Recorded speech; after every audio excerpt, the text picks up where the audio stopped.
Tracy from splashfabric.com. I'm here to talk about our tubs kit, reversible tubs. There's two fabrics. They're inside outside of each other. These kits take all the guesswork out of it, what to make and how to make it. You can watch our tutorial here or follow along and we'll show you how it's done.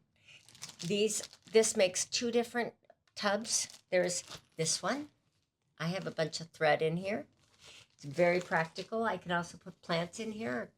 Any kind of junk collecting that you need done next to the sewing machine, next to the front door. And then my favorite, there's a mini. I love these. I use them by my sewing machine with all the bits and bobs and the clips and different things I have in different ones. So you're going to find lots of uses for these. The kits are a big, easy win because everything's done. It's already cut out. There's the loopy thing, the little loop handles. There's our little label in case you want to put that on there. It's a quick win. It's easy to work with. It's easy to make. Do it today.